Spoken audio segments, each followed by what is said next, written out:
I've had an Xbox Live subscription since my original Xbox 360, which I bought on release back in 2005, 2006. Yesterday, I cancelled it. Let me tell you why.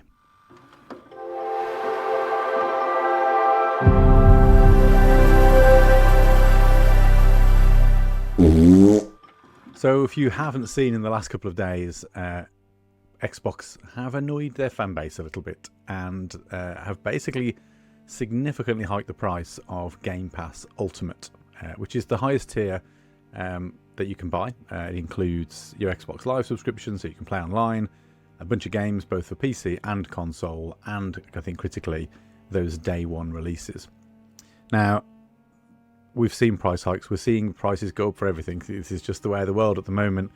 But I think what's really done it for a lot of fans is the sheer amount that this has been hiked by. So if you haven't seen it already, certainly here in the UK at least, the price for Xbox Live Xbox Game Pass even, Game Pass Ultimate is $14.99. And as of now, future subscriptions over the next few months, as your subscriptions renew, that price is going to jump to $22.99. So if you're a US customer, it's something like $20 becomes $30. So it's a 50% price hike, which is a significant jump for a one-off increase in price. And it's not as if this is the first time Game Pass has gone up in price either. We've seen steady increments being added on at regular points over the course of the last couple of years. So what started out, I can't remember the exact number, somewhere in the region of about £7 or £8. I think it might be then £10 itself for Ultimate when that was released, has slowly crept up, and then now it is jumped up to probably being, for many people, one of, if not the most expensive subscription service that they will pay for. When you look at things like Netflix or Apple TV or Disney Plus or your PlayStation subscription or your Nintendo subscription or whatever else you might subscribe to, this is probably up there with one of, if not the most expensive subscriptions you can get. They have tried to justify this, to be clear, so they've had a bit of a reshuffle with the tiers, move things around to try and provide more value in other tiers, and at this highest tier they've now added Ubisoft Classic games as well as Fortnite Crew, which I couldn't give a monkey's about, to be honest, but that's just me. And I'll be very clear when I say this, I'm not trying to have a go at Game Pass as a product or service. In fact, for a long time, I thought it was awesome. Genuinely thought it was a fantastic proposition. Almost, and perhaps it was, too good to be true. But, you know, it's now changing, and that model has or has not provided value. Who knows? There's always been questions about what developers get from Game Pass and whether it's really worth it for them. Certainly seems, though, that Microsoft don't feel like they're getting enough money out of it, and how they are jacking that price up. So now, if you want to continue with your day and date releases and your access to that game library, it's got to feel like £23 a month's worth of value instead of 15 that was maybe previously 13 or 12 or 11 or 10, depending on how far back you go. As I say, though, you know, for many people, it will have a lot of value. And if you are a single console person, or maybe you do console and PC, then it's possibly a great package, and still remains so if that's how you get your games. You know, Xbox have dealt with what was a very barren couple of years recently. I think we've been quite fair as an Xbox gamer to say the last couple of years haven't been great for exclusives, especially as you see PlayStation in the last few years doing much better, although themselves have had a barren couple of years. So, you know, I'll be very careful that I don't get into a console war. And if you are, like I said, a single console player or a heavy Xbox gamer, and it's your primary console, it probably still represents value, but it's up to you that. But for me, as someone who was already starting to question the $14.99, but it was at a level where I thought, yeah, all right, I'll leave it. It wasn't quite bad enough that I felt like I needed to cancel it. It was just about palatable. I'd contemplated cancelling it. And the main reasons for that are that I just have really fallen off playing my Xbox. It used to be my mainline console. I've kind of moved over the last few years towards the PS5 as my main console, and therefore my reasons to play are less. I play with more people on PlayStation now than I do Xbox. A lot of my core friend group just don't get online as often as they used to. So it means that my Xbox is getting turned on significantly less. And I'll go on every so often and download some of the great titles that come to Game Pass and then never play them. Sometimes they're gone by the time I do get around to thinking, I might give that a go. So I want to be really clear that I'm not having a go at the Game Pass service as part of this video. I guess what I'm really calling out is just how big a hike this is, and the reasons why that has led me to cancelling my Xbox Live subscription, which is a weird thing to have done after nearly 2 decades, which is crazy when I think that that's how long I've been paying for this service. Now, I've gone kind of full in here. You might be sitting there going, well, that's a bit of an overreaction, Jay. Why did you not just, if you didn't want the Game Pass library, just take it down to the lowest tier, which I could have done. But to be perfectly honest, maybe a little bit of this was me trying to make a statement, along with a lot of other people, I should say.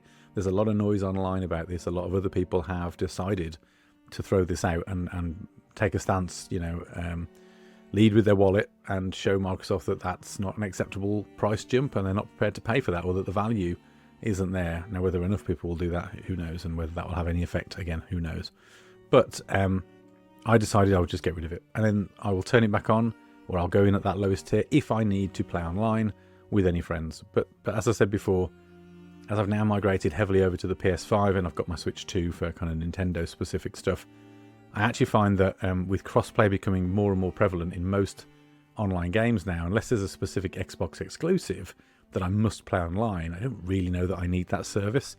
The only stuff that I can think of coming exclusively to Xbox that I must have at release, and no one really needs these things at release, do they? But it would probably be the new Gears game when that comes, E-Day, which I think is due next year. But to be honest, there's really nothing else that I'm too worried about on that console. And if you are an Xbox player, and I was an Xbox, I would have considered myself Xbox first, for a long time. I was PlayStation, diehard PS2 until the PS3, and then I pivoted like many to the 360, embraced the Xbox, loved the 360, still love the 360. Xbox One, wasn't great. It kind of course corrected towards the end, but they lost a lot of ground. PS4 was arguably the better console, but I stood strong, and I believed in what Xbox were doing, and I bought the Series X, and I continued to mainline that console. But now I think we're at that point where it has thoroughly become my third most played console. I don't really turn it on for anything unless I've got a friend who taps me up and wants to play a bit of FC 24 or 25, which again, I don't buy those at the launch anymore. I just get them when they come on Game Pass, but I'm really not bothered. That's all I use it for. So and like I said, Xbox gamers have had it pretty tough over the last few years. If you're in the US specifically, hardware is up to crazy prices now, probably thanks to the tariffs. I'm not going to get into that, but I think when I last had a look at some of the articles that were going around about this, that the highest spec Xbox Series X, which I think is a 2 terabyte, was now $800, which is insane. Those prices aren't as bad over here in the UK, so they haven't really changed a huge amount. But what is weird is that 5 years on, they haven't gone down. These consoles, both PS5 and Xbox, are 5 years old at this point. So that's an odd one. The other thing that Xbox did, which I think upset a lot of people, is basically admitted through the Activision trial that they are third best. They've lost the console war, if you want to call it that. And that's a real shame, because if you are a diehard Xbox fan, that's not what you want to hear from the brand that you're throwing your money behind and you're putting your effort into supporting. So it's a weird one, although, how much of that was for the lawsuit, how much they actually believe, I don't really know. And I think kind of looking at other things that Xbox have done from a brand point of view, it's one step forward and then 2 steps back. We've had thousands of layoffs, studio closures, failed first-party games, bad advertisement campaigns. Specifically thinking about the everything's an Xbox, whatever. I'm not a marketeer, I don't know, but I don't know. It feels like watching the very slow death over nearly 10 years now, I guess, since Xbox One launched in 2014. We've watched the Xbox brand slowly deteriorate. Game Pass looked like the revival. I genuinely thought that was going to be the thing that changed things, but these price hikes have meant that actually, it's a really expensive service now for a lot of people. And gaming as a hobby, so this isn't just Xbox, let's be really clear. Xbox are doing some of the worst stuff right now, but they're not the only ones trying to hike prices. Nintendo with Switch 2, that console was significantly more expensive than the Switch 1. And, you're now paying $450, I think it was, for the Mario Kart bundle. I think is that what I paid? Can't remember. Maybe it's more than that. Maybe it's $500. Maybe it's $450 for the base. Anyway, you can correct me in the comments. But, the games getting jacked up again to crazy levels. There's all this stuff that when you look at it, PlayStation are just as guilty. They've put their prices up on their consoles. I think that's tariff related. The world's just getting more expensive. Life is getting more expensive. But gaming as a hobby seems to be getting incredibly expensive. We're hearing rumours that Grand Theft Auto is going to be priced at maybe as high as $100. And setting the bound, I guess that they're setting the benchmark, the level, raising the bar, all those words, to a new level, which, if that's true, that's a huge concern. Now, I'm of an age where I can afford to do that, and I'm fortunate enough to be comfortable enough. I'm far from rich, but I'm comfortable enough that if I want to buy a game and spend that sort of money, I can do it. It's hard to justify, honestly, at times, but I can do it. But for a lot of people, that won't be the case. And when we've gone from £50 for a game here in the UK, seeing that creep up to 60, then to 70, 75, I think Mario Kart World was here. If GTA does become a $100 game, is that an 80, 85, £90 game here in the UK? I don't know. I mean, people will pay it. That's the reality, isn't it? Everyone's going to run out and pay that because everyone wants it so desperately. And is that a reason for those prices? I don't know. Maybe it's probably more the dev time, but I don't know. So it's really difficult. And I have to admit, as I look at this particular price hike for Xbox, I can't help but wonder if the timing has something to do with those magic three letters, COD or Call of Duty, because that's on the horizon now. It's only a few weeks out. There are some rumours going around the internet that perhaps Xbox have lost a lot of money on sales of Call of Duty due to it being on Game Pass, and that maybe this is their way of trying to claw that back. Obviously, if you're going to put your prices up, you do it just before one of your biggest releases of the year, perhaps with your biggest user base, are going to go after, because I suppose if your Call of Duty is £70 and more, you're still getting for near enough 3 months worth of Game Pass access to that game. But you could buy it outright. And if you're going to play it beyond 3 months, maybe you should. I don't know. Maybe I'm just being a bit cynical there, but I do wonder if the Call of Duty release date that's impending has anything to do with this. What's really interesting, and I found as I was doing some reading on this, someone had compared Game Pass Ultimate. I'm just looking at this off screen now. I will show this chart on screen while I'm talking, but they were comparing the monthly price of Game Pass since launch in 2017 or Game Pass Ultimate, to Netflix Premium. And so in 2017, between 2017 and 18, the prices were benchmarked at, I think, £10, it looks like, for Game Pass Ultimate, and somewhere in the region of it looks like about £13 to £14 on this chart for Netflix Premium. And Netflix Premium has gone on a fairly steady climb to where it is now, which apparently in 2025, that's £25 a month. Now, I don't pay for Netflix Premium. I think I'm whatever the tier is below that. And Netflix as a service continues to grow. It's added things like the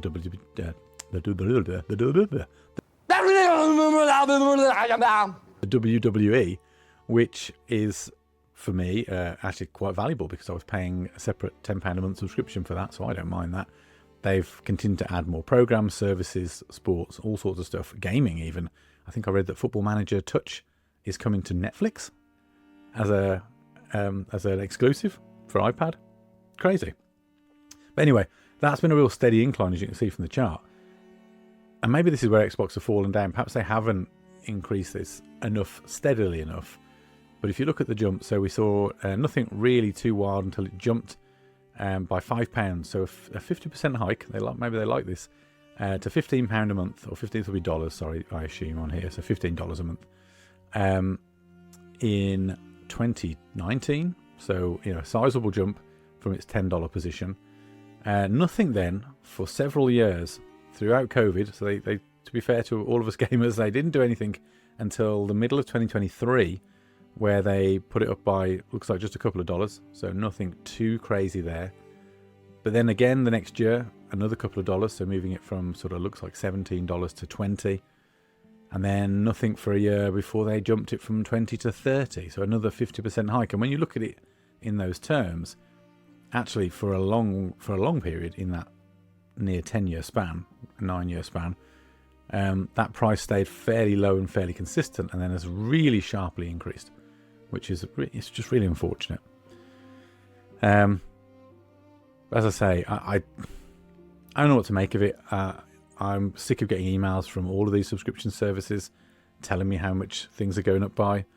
Netflix, like I said, Disney Plus, even Apple TV, Apple Premium, everything creeps up. And I don't mind a small incremental every year, because look, everything goes up. Cost of living goes up, so should our salaries, theoretically. But when these sort of jumps come in that are just way above inflation, it makes you think. Makes you think twice. And as I said, it's made me think twice. And as a result, I pulled the plug. I cancelled my subscription. And that was a really... I thought it was going to... I was going to say it was a really hard thing to do, but actually, it really wasn't. It felt absolutely justified. And... although there are now a few games that I've probably got in my catalogue that I've picked up through Games with Gold over the years that I currently can't access, I can turn that back on for £6 or £7 if I really want to. Maybe I'll try and find some sort of like online code where you can get so many months for a more valuable price. I know a lot of people do that. I've never really done that before, to be honest. I've just kind of subscribed on a monthly and left it, which is what they want, isn't it? Let's be honest. And that's probably why these prices crept up and crept up and crept up, and I've not really noticed or thought about it until it jumped and made it newsworthy. Maybe Xbox will prove us wrong. Maybe this isn't another nail in the coffin. Perhaps Game Pass will continue to thrive and people will continue to pay these numbers. I really hope it doesn't give Sony or Nintendo any bloody ideas, to be honest. We don't want to see any of those services get massive jumps because, again, if Sony whack 50% on PS Plus, I'm going to stop paying for it. Although I will say I only pay at the lowest tier. I don't pay for access to any of the libraries on Sony. I never thought that was quite as good a deal as those day one releases that Xbox provided. But yeah, this wasn't the video I was going to make this week. I had something very different planned. I shared on my Instagram, which you can go over and follow me on if you want to, a picture of a purchase I made this week, which I was very excited about. I got the new Game Boy Lego on pre-order. I was going to build that, talk about it. I've got another Nintendo pre-order that's come through, which I was excited to show. I got a kind of collector's edition version of a new game there, and I was going to give you an update on a couple of my workshop projects, but I'm going to do those things, but it'll be next week because I just really wanted to sit here and reflect on this. I don't have a point to make in this video. I guess I just wanted to discuss where this is going and kind of my reasons for the decision that I've taken. And I guess what I'm really interested in is, your position on it. What do you think? Let me know in the comments. Does it bother you? Are you a subscriber now, and will you remain a subscriber? Have you never subscribed? I'm not looking to set off some sort of console war here. So if you're a PlayStation fanboy, don't jump in and go, oh, I never subscribed, I'm a PlayStation user, whatever. I'm not into console wars. I own them all, and they've all got value and they've all got a place. But I am genuinely interested in any of you who are Xbox gamers. Did you have Game Pass before or not? Have you got it now? Will you be keeping it? I would really like to know and hear your thoughts on that down below. So that's this week's video. I'm sorry it's just me kind of rambling. I hope you found it interesting. I hope you've got a view on this. I'd love to hear it. Thank you again for all your support.